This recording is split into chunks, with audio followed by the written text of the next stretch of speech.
मुंडा साडा डोली चढ़ गया बैंड बज गया ओए होए होए।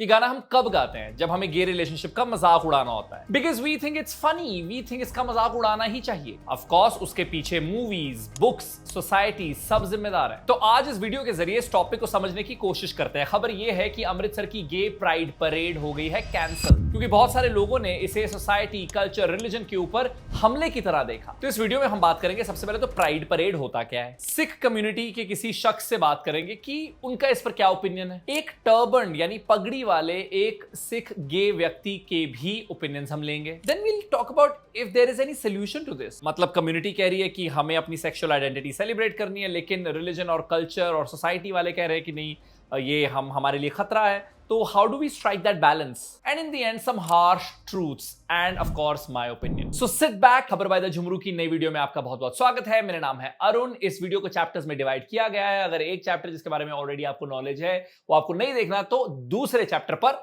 जंप कर जाओ। तो सबसे पहले प्राइड परेड होता क्या है? परेड का मतलब आप समझते हैं, एक तरह की रैली जिसमें आप गर्व महसूस करें। किसके ऊपर? अपनी आइडेंटिटी पर। कौन सी आइडेंटिटी? Sexual identity. कौन सी कम्युनिटी इसे निकालती है? LGBTQIA+ community. एक ही ਹੁੰਦਾ जी। चलिए इस टर्म को भी समझते हैं। L यानी लेस्बियन, वो महिला जो महिला से सेक्सुअली अट्रैक्टेड है। G है गे, वो पुरुष जो पुरुष से सेक्सुअली अट्रैक्टेड है। B इज बाइसेक्सुअल, वो इंसान या वो शख्स जो एक से ज्यादा जेंडर के लोगों से अट्रैक्टेड है। T इज ट्रांसजेंडर, यानी जो बर्थ के वक्त सेक्स असाइंड था किसी व्यक्ति को, वो बड़े होकर उसने चेंज करा लिया है। Q इज या तो क्वेश्चनिंग, यानी वो लोग इसके अंदर आते हैं जो अभी फिगर आउट कर रहे हैं उनकी सेक्सुअलिटी क्या है, वो जान रहे हैं या जानने की कोशिश कर रहे हैं। Q also stands for queer. Queer के अंदर वो सेक्सुअल या जेंडर आइडेंटिटीज आती हैं जो ट्रेडिशनल जो आइडिया है सेक्सुअल आइडेंटिटीज का, उसमें फिट नहीं बैठती। देन देयर इज इंटरसेक्स, यानी आपकी जो बॉडी है वो टिपिकल मेल और फीमेल कैरेक्टरिस्टिक्स को में फिट नहीं होती। एग्जाम्पल के तौर पर लाइक जेनिटलिया प्रॉपरली डेवलप नहीं है। Then A stands for asexual, जिससे सेक्सुअल फीलिंग्स ही नहीं है। बचा प्लस, प्लस में वो सब आ गया जो LGBTQIA में फिट इन नहीं करता। लेकिन प्राइड परेड आई कहां से? इसकी शुरुआत एक्चुअली एक स्ट्रगल से हुई। दुनिया के अलग अलग कोनों में ये जून 28 को सेलिब्रेट की जाती है, बट ऑफ कोर्स क्योंकि अब ये पॉपुलर हो गई और हर जगह वेदर अलग होता है, हालात अलग होते हैं, तो दुनिया के अलग अलग कोनों में अब ये अलग अलग महीनों में सेलिब्रेट होती है। जैसे अमृतसर में अप्रैल में हो रही थी, बट जून 28 क्यों? तो प्राइड वॉक आती है 1969 के न्यूयॉर्क के स्टोनवॉल राइट से। Back in those days US में ओपनली गे होना क्राइम था, तो पुलिस क्या करती थी? क्वेयर स्पेसेस को रेड करती थी, सजा देती थी उन लोगों को जो वहां एकत्रित होते थे, अपनी सेक्सुअल आइडेंटिटी को सेलिब्रेट कर रहे होते थे। लेकिन 28 जून 1969 को यह हुआ कि पुलिस ने स्टोनवॉल इन को रेड किया, लेकिन द क्राउड फॉट बैक। तो प्राइड परेड को एक एक्ट ऑफ रेजिस्टेंस की तरह भी देखा जाता है। अब अमृतसर में प्राइड परेड हो रही थी 27 अप्रैल को। कई रील्स वायरल हुई, कई पोस्टर्स जहां पर कम्युनिटी के लोगों को बुलाया जा रहा था वो वायरल हो गए। And then came the warnings. ਸਾਡੇ ਵੱਲੋਂ ਸਖਤ ਸ਼ਬਦਾਂ ਵਿੱਚ ਚੇਤਾਵਨੀ ਆ, ਜਿਹੜੇ ਲੋਕ ਇਹ ਕਰ ਰਹੇ ਨੇ, ਕਰਵਾ ਰਹੇ ਨੇ, ਬਿਲਕੁਲ ਇਹ ਗੇ ਪਰੇਡ ਅੰਮ੍ਰਿਤਸਰ ਸਾਹਿਬ ਵਿੱਚ ਨਹੀਂ ਹੋਊਗੀ, ਨਹੀਂ ਹੋਣ ਦਿੱਤੀ ਜਾਊਗੀ। ਪਹਿਲਾਂ ਅਸੀਂ ਪ੍ਰਸ਼ਾਸਨ ਨੂੰ ਬੇਨਤੀ ਕਰਦੇ ਹਾਂ ਹੱਥ ਬੰਨ੍ਹ ਕੇ ਕਿ ਲਾ ਐਂਡ ਆਰਡਰ ਨੂੰ ਮੇਨਟੇਨ ਰੱਖਣ ਵਾਸਤੇ ਇਹ ਤੁਹਾਡੀਆਂ ਡਿਊਟੀਆਂ ਨੇ, ਤੇ ਸੱਚਖੰਡ ਸ਼੍ਰੀ ਦਰਬਾਰ ਸਾਹਿਬ ਵਰਗੇ ਪਵਿੱਤਰ ਸਥਾਨ ਜਿੱਥੇ ਸਾਡੇ ਸ਼ਹੀਦਾਂ ਦਾ ਖੂਨ ਡੋਲਿਆ, ਅਜਿਹੀ ਪਵਿੱਤਰ ਪੰਜਾਬ ਦੀ ਧਰਤੀ ਦੇ ਉੱਤੇ ਅਜਿਹਾ ਗੰਦ ਅਸੀਂ ਨਾ ਪੈਣ ਦਿੱਤਾ, ਅਸੀਂ ਨਾ ਪੈਣ ਦੇਵਾਂਗੇ। तो इवेंचुअली प्राइड अमृतसर के पीछे जो दो शख्स हैं उन्होंने अपनी स्टेटमेंट रिलीज की। इंस्टाग्राम पर उन्होंने पोस्ट डाला and they said, we did not intend to harm sentiments of any religious and political group. The safety of our members is our first priority and we will take measures to safeguard it. और मैंने इनसे बात भी की and my question was, what was that one moment where they thought they had to cancel it? जब हमने ये parade 2019 में करी थी, आई थिंक मेरे दोस्त थे कोई 10-12 जिन्होंने आके मुझे पूछा था, यार मुझे कुछ होगा तो नहीं अगर मैं इस परेड पे आ जाऊँगा? मतलब मैं सपोर्ट करता हूँ, मैं इस कम्युनिटी का आइडेंटिफाई करता हूँ, करती हूँ, नहीं करती हूँ, सेपरेट क्वेश्चन। मगर मैं सपोर्ट करता हूँ, अगर मैं यहाँ आ गया तो मुझे कुछ होगा नहीं। और उस टाइम पे और पिछली 3 परेड्स पे मैंने पुलिस की प्रेजेंस के साथ हम बोल सकते थे कि तुम्हें कुछ होगा नहीं। इस बार हम वो नहीं बोल पाए, इज़ द मेन थिंग। जब ये चीज़ रिलीजियस बन गई, जब रिलीजियस कम्युनिटीज़ इनमें इन्वॉल्व हो गई, जब उन्होंने हमें बोला कि अगर तो पुलिस ने इसे रोक दिया तो ठीक है, अगर नहीं रोका तो फिर रब मेहर करे। लाइक एट दैट पॉइंट हम नहीं कह सकते थे कि आप यहाँ सेफ रहेंगे। मैं अपनी सेफ्टी की गारंटी नहीं दे सकता था और किसी और की भी नहीं दे सकता था, और उसकी रिस्पॉन्सिबिलिटी नहीं ले सकता था। ना ही मेरे ऑर्गेनाइजर्स बाकी, ना ही हमारी टीम उस चीज़ की रिस्पॉन्सिबिलिटी ले सकती थी। और एट दैट पॉइंट जब ये हरासमेंट हुई, कांस्टेंट फ़ोन कॉल्स, जब पुलिस ने हमें सपोर्ट नहीं किया ऑल्सो, क्योंकि पुलिस ने सपोर्ट नहीं दिखाई, पुलिस ने पैसिव एग्रेसिवली हमें यही बोला कि अगर किसी ने वहाँ पे किसी को चाकू मार दिया तो किसी ने किसी को चाकू मार दिया। उस पॉइंट पे हम लोग ये नहीं कर पाए, क्योंकि पॉइंट इस परेड का एक्सेप्टेंस है, सेफ्टी है, विजिबिलिटी है। हम उन तीनों के नाम पर किसी की भी सेफ्टी को लाइन पे नहीं रख सकते। Now we also have Gauravdeep Singh joining. He's a Sikh educator और ये सिक्खी को बहुत ही शान से प्रैक्टिस करते हैं। इनसे इनका ओपिनियन जानते हैं। किसी को भी किसी कम्युनिटी की एग्जिस्टेंस से यहाँ पे प्रॉब्लम नहीं है। प्रॉब्लम है कि आपने कुछ किया किस तरीके से।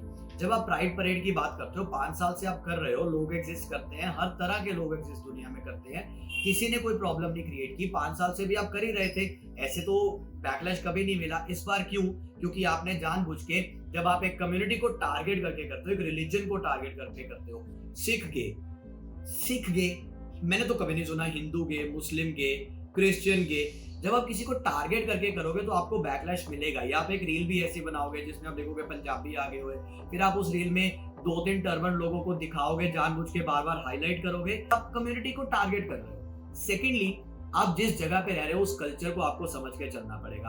अगर आप पंजाब में रह रहे हो तो पंजाब के कल्चर की रिस्पेक्ट करके जो आप करोगे वो होगा। मुझे लगता है कि ये प्राइड परेड्स बहुत सारी, इसमें ऑब्ससेनिटी, न्यूडिटी एंड प्रिटेंशियस लोग में इसमें बहुत ज्यादा है, जिनको खुद को एजुकेशन नहीं है। तो मुझे लगता है धर्म और कल्चर की रिस्पेक्ट करते हुए आप अपनी एग्जिस्टेंस रखो, अपने राइट्स की डिमांड करो, सब हो गया। बट गौरवदीप, क्या किसी की सेक्सुअल ओरिएंटेशन उसके धर्म पालन करने के रास्ते में आ सकती है? रही बात सेक्सुअल ओरिएंटेशन एंड सिक्खी की, तो मुझे लगता है यार हर सिख को जिंदगी में एक क्लियर इंस्ट्रक्शन मिली हुई है। पहले गुरबानी से, दूसरी सिख रहत मर्यादा से। तो सिख रहत मर्यादा तो यही कहती है कि एक मेल और फीमेल का ही आनंद कारज हो सकता है। अगर हम सिख रहत मर्यादा को मानते हैं तो हम सिख हैं। अगर हम उस कंडक्ट को ही नहीं मानते तो फिर तो हम सिख है ही नहीं। फिर तो हम ये कहना बंद करें सिख गे, पहली बात तो फिर आप सिख ही नहीं हो ना, क्योंकि आप सिख रहत मर्यादा को नहीं मान रहे हो, आप गुरबानी को नहीं मान रहे हो, आपने दाढ़ी रखी नहीं हुई और आप खुद को बोल रहे हो कि मैं सिंह हूं, तो नहीं हो आप। आपको ये समझना पड़ेगा कि आपको किसी धर्म की, जब आप उसको आइडेंटिफाई करना चाहते हो, अगर मैं आइडेंटिफाई कर रहा हूं कि मैं सिख हूं, तो मुझे सिख रहत मर्यादा को मानना पड़ेगा। और सिख रहत मर्यादा के हिसाब से तो जी आनंद कारज सिर्फ मेल और फीमेल के बीच में हो सकता है। नो, इंटरेस्टिंगली बहुत सारी जो पिक्चर्स और रील्स वायरल हुई थी उसमें एक टर्बन वाला सरदार था जिसने एक पोस्टर पकड़ा हुआ था। पोस्टर पर लिखा हुआ था सम सिख्स आर गे। ये थे सुखदीप सिंह, जिनकी एक गे मैगजीन है, Galaxy magazine. Sukhdeep, my question to you is, people से like a lot of people outside the community who are from Punjab or who are Sikhs, they say कि हमें religion और sexuality को mix करना ही क्यों है? जैसे अभी गौरवदीप ने भी कहा कि why are you targeting one community? So what would you say? बहुत सारे सवाल ये भी उठते हैं कि आप सेक्सुअलिटी की बात रिलीजन में क्यों लेके आते हो।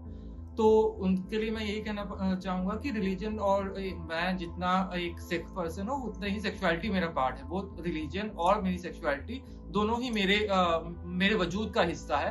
एक को छोड़ के दूसरे के साथ मैं चले जाऊं, ऐसा नहीं होता है। तो और ऐसी बात नहीं है कि सिर्फ सिख में गे हैं या नहीं है, बल्कि हर धर्म के, हर समुदाय के लोग गे हो सकते हैं, बल्कि गे होते भी हैं। आज गे क्रिश्चियंस है, गे मुस्लिम्स है, गे हिंदूज है, गे बुद्धिस्ट है, हर समुदाय में गे होते हैं, क्योंकि सेक्सुअलिटी एक ह्यूमन ट्रेट है। तो आप आज इस रिलीजन में ये ट्रेट नहीं हो सकता, ऐसी बात नहीं है। और जितना ये रिलीजन, जो चाहे सिख रिलीजन हो मेरा या किसी और का, कोई क्रिश्चियन रिलीजन हो, मुस्लिम रिलीजन, वो उनकी आइडेंटिटी का पार्ट है। वो मुझे छोटे से ही सिक्खी मेरे को सिखाई गई है। वैसे ही सेक्सुअलिटी मेरी ह्यूमन नेचर का पार्ट है। इसमें कुछ अननेचुरल नहीं है, इसमें कुछ गलत नहीं है। फर्क सिर्फ इतना है, हेटेरोसेक्सुअलिटी आज के जमाने में बहुत कॉमन है। होमोसेक्सुअलिटी या अल्टरनेट सेक्सुअलिटी जिसे हम बोल देते हैं, वो थोड़ा अनकॉमन है। बट सिर्फ एक अनकॉमन होने के कारण ना तो वो अननेचुरल है और ना ही उसमें कुछ गलत है। बट आपने देखिए दोनों साइड्स जान ली, लेकिन इसका सोल्यूशन क्या है? For that we have psychotherapist Deepak Kashyap. हमें यहाँ पर ये बात जानना बहुत ज़रूरी है कि गे कम्युनिटी, LGBT कम्युनिटी बहुत समय से यहाँ है और रिलीजियस कम्युनिटी बहुत समय से यहाँ, दोनों कहीं नहीं जा रहे हैं। ठीक है, तो इसको सॉल्व करने का एक बहुत अच्छा इंडियन तरीका ये है कि आप जिएं और आप दूसरों को जीने दें। अगर आपको ऐसा लगता है कि आपको अपने भगवान को, अपने गुरु को, अपने धर्म को किसी से बचाना है, तो प्लीज़ वो आप मत सोचिए, ईश्वर को किसी से बचाने के लिए इंसानों की ज़रूरत नहीं होती, पहली बात। अब दूसरी बात ये है कि मैं आपको ये बताना चाहता हूँ कि अपना धर्म आप माने, अगर आपको नहीं अच्छा लगता आप मत फॉलो कीजिए, लेकिन अपने विचार दूसरों पे थोपना उनकी रिलीजियस फ्रीडम को हर्ट करना होता है। तो एक गणतंत्र में जब हम सब एक दूसरे के साथ रहना चाहते हैं तो हमें ये भी देखना होता है कि मेरे धर्म की, मेरी स्पिरिचुअलिटी की लिमिट्स मेरे तक हैं। तो देखिए, किसी को भी धमकाना, किसी भी धर्म में ऐसा नहीं लिखा है, किसी को धमकाना, किसी को मारना, किसी को ज़बरदस्ती कुछ करवाना, इसमें से कहीं कोई स्पिरिचुअलिटी निकल के आएगी। तो प्लीज़ थोड़ा उसका ध्यान रखें और एंड में खुद को बताएं कि भाई घड़े अलग हैं, घड़ों के रंग अलग हैं, लेकिन मिट्टी एक ही है और मिट्टी तो ना आपने बनाई ना मैंने बनाई। सो हम उसका याद रखें थोड़ा। But Deepak, you know what happens is, मैंने एक्चुअली एक रील देखी, परम बनाना करके क्रिएटर है, तो उन्होंने एक रील बनाई जिसमें ही इज पुटिंग बैंडेड्स आंखों पर, मुंह पर, ये कहते हुए, ये दर्शाते हुए कि अगर आपको कुछ पसंद नहीं है तो आप उसे मत देखिए, उसे उसके बारे में मत बात कीजिए, उसे मत सुनिए। अगर आपने कुछ घिनौना देख लिया तो इसको अपनी दोनों आंखों पे ऐसे लगा लीजिए। अगर आपको कुछ अच्छा ना सुने तो इसे ऐसे अपनी कनपट्टी पे लगा लीजिए। और अगर आपको अपना ज्ञान देने का मन हो तो इसे अपने मुंह पे लगा लीजिए। सो आप ऐसे ओपिनियन को क्या कहेंगे जो कम्युनिटी की ओर खड़े होकर वो बोलें कि आप फिर क्यों नहीं बंद कर देते ये सब करना? अच्छा, जहाँ तक ये सवाल है कि आप लोग क्यों नहीं रुक जाते, मतलब रुकने का क्या मतलब? आप अपना जीवन जीना बंद कर दें, अपने मतलब घरों में छुप जाए, ज़बरदस्ती किसी की लड़की से शादी कर लें जब हम में लड़कियों में कोई इंटरेस्ट नहीं है, मतलब इसका मतलब क्या होता है कि आप रुक जाइए? हम बस इतना कह रहे हैं कि आप हमारे लिए कुछ मत करो, आप बस हमें डराओ धमकाओ मत। एक गणतंत्र में हम केवल ये बोल रहे हैं, हम ये नहीं कह रहे कि आपको जो करना है वो मत कीजिए, हम कह रहे हैं आप प्लीज हमें मत रोकिए। हमने खबर के बारे में जान लिया हुआ क्या है, अलग अलग ओपिनियंस ले लिए, लेकिन आखिरकार लॉ क्या कहता है? तो भारत में पहले इंडियन पीनल कोड था, जो अब ऑफ कोर्स भारतीय न्याय संहिता से रिप्लेस हो गया। उसमें एक सेक्शन 377 था, वो ब्रिटिशर्स ने 1861 में लागू किया था। ड्रैकोनियन लॉ था, पिछड़ा हुआ लॉ था, और वो गे सेक्स को क्रिमिनलाइज करता था। बेसिकली 377 पीनलाइज करता था carnal intercourse against the order of nature. आम भाषा में कहें कि जो नेचुरल सेक्स है, और उसके हिसाब से natural sex is vaginal intercourse, यानी महिला की योनि के अलावा कहीं और अगर कोई पेनिट्रेशन कर रहा है तो इलीगल है, ये सेक्शन 377 कहता था। अब जिसमें एनल सेक्स आ गया, ओरल सेक्स भी आ गया। लेकिन 2009 में दिल्ली हाई कोर्ट ने गे सेक्स को डीक्रिमिनलाइज कर दिया। लेकिन 2013 में सुप्रीम कोर्ट ने कहा मैं ओवरटर्न कर रहा हूं इस फैसले को, सेम सेक्स रिलेशंस फिर से क्रिमिनलाइज हो गए। लेकिन फिर 2018 में सुप्रीम कोर्ट की एक लैंडमार्क जजमेंट आई। सेक्शन 377 के वो पार्ट्स जो सेम सेक्स रिलेशंस को, खासतौर पर कंसेंशुअल सेम सेक्स रिलेशंस को क्रिमिनलाइज करते थे, उसे उन्होंने स्ट्रक डाउन किया। लेकिन सुप्रीम कोर्ट ने एक बहुत कमाल की चीज भी कही। They said history owes an apology to the LGBTQ community, यानी इतिहास को माफी मांगनी चाहिए टू द LGBTQ कम्युनिटी जो स्ट्रगल्स उसने उन्हें दिए। सो लॉ बेसिकली कहता है कि कंसेंशुअल सेम सेक्स रिलेशनशिप, यानी सेम सेक्स के लोग आपस में सेक्स कर रहे हैं, दोनों की रजामंदी से वो हो रहा है, तो वो लीगल है। लेकिन we all know it's not as simple as we think it is. आखिर में बात करते हैं कुछ हार्श ट्रूथ्स की। सो अमृतसर में प्राइड परेड हुई कैंसिल, और इसके कुछ नुआंसेस है जिस पर बात करना बहुत जरूरी है। फर्स्ट, LGBTQI+ कम्युनिटी के स्ट्रगल्स पास में काफी ज्यादा रहे हैं, और उनके हकों की अगर लड़ाई हो रही है तो उसके साथ सोसाइटी को खड़ा होना चाहिए। लेकिन एट द सेम टाइम हमें किसी भी जगह पर जहां पर हम इन कॉजेस की बात कर रहे हैं, जब इन कॉजेस को वहां लेकर जा रहे हैं, तो वहां के लोकल रिलीजन, कल्चर, सोसाइटी की रिस्पेक्ट करना बहुत ज़्यादा ज़रूरी है। क्योंकि कभी कभार क्या होता है, अपनी सेलिब्रेशन के चलते न्यूडिटी, ऑब्सिनिटी हो जाती है, इनअप्रोप्रिएट बिहेवियर हो जाता है, जो शायद वो लोग जिनको आपका कॉन्सेप्ट का सी भी नहीं अभी समझ आया, उनके लिए वो बहुत बड़ा झटका या धक्का हो सकता है। They can resist it immediately कि भाई ये बंद करो। So that is one thing. But those who are resisting this entire movement, और वो लोग जो कहते हैं कि ये बंद करो, ये गंदी हरकतें हैं या समाज खराब हो रहा है, harsh truth is that being from the community or having homosexual thoughts is not a choice. आप एक दिन उठ के एज अ गाय ये नहीं सोचते कि आज से मैं लड़कों को पसंद करूंगा, या फिर अगर आप एक महिला हैं तो एक दिन आप ऐसे उठते हैं। क्योंकि अगर आप देखिए, अगर आप एक हेटेरोसेक्सुअल व्यक्ति हैं, आप लड़के हैं और आपको लड़कियां अच्छी लगती हैं, तो ऐसा तो नहीं हुआ कि एक दिन आप सुबह उठे और आपने सोचा कि आज से ना मैं ऐसा करता हूं, मैं लड़कियों को पसंद करता हूं। It's not a choice. तो ये समझना बहुत ज्यादा जरूरी है। थर्ड पॉइंट इज, यस हमारा कल्चर बहुत ज्यादा रिच है, यस हमारी सोसाइटी में हमें बहुत सारी चीजों का ध्यान रखना जरूरी है, लेकिन हम ऑल ऑफ अ सडन ऐसी चीज़ों में अपनी प्राइड, शान और हिस्ट्री की बात करने लग जाते हैं। बट यही और कितनी ज़्यादा सोसाइटी में प्रॉब्लम्स हैं. Drugs, I mean such a big problem in Punjab.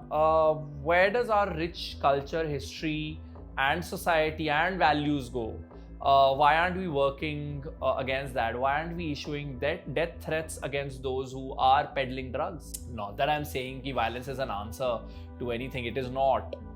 But my point is, where does our voice go when issues like those crop up? ना बहुत सारे लोगों का ये भी सवाल हो सकता है, why parade at all? ये parade निकालनी क्यों? देखिए, visibility is very important.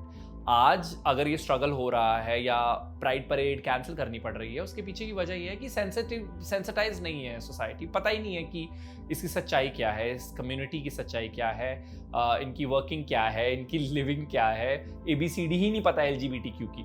तो ऐसे में visibility is very important and hence rallies are important. और हर किसी व्यक्ति को डेमोक्रेसी में हक है अपने थॉट्स एक्सप्रेस करने का. रही बात रिलीजन की, तो देखिए गुरबानी में कितनी अच्छी चीजें लिखी हैं. मानस की जात सब एक है पहचान वो, यानी all of us are equals. अवल अल्लाह नूर उपाया, कुदरत के सब बंदे, एक नूर ते सब जग उपजया, को भले को मंदे. अगेन दैट टॉक्स अबाउट हम सब एक हैं. निर्भव निर्वैर, किसी से भय नहीं, किसी से वैर नहीं. तो अगर आप किसी व्यक्ति को ये कह रहे हैं कि अच्छा आपकी ये सच्चाई है लेकिन आप डर डर के जिए, आप उसे छुपा कर जिए, तो डर वाली जिंदगी तो रिलीजन ने हमें कभी कहा ही नहीं कि आप डर के रहो.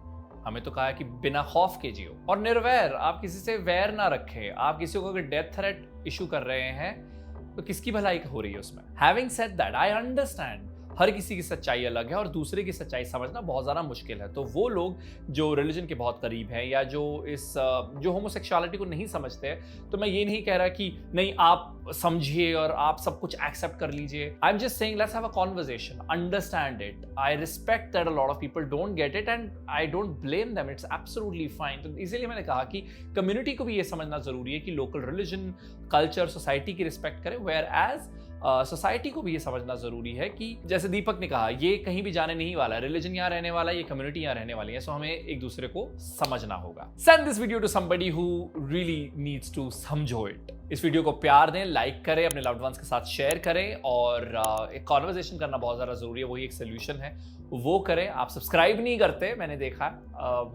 तो मन नहीं है तो सब्सक्राइब कर लीजिए, और मन है तो फिर तो आप करेंगे. With that we come to an end of this video. इस वीडियो की रिसर्च में मेरी मदद की है जस्मीन कौर ने, इसे एडिट किया है वंश बजाज ने. मेरा नाम है Arun. It's goodbye from my side. Bye.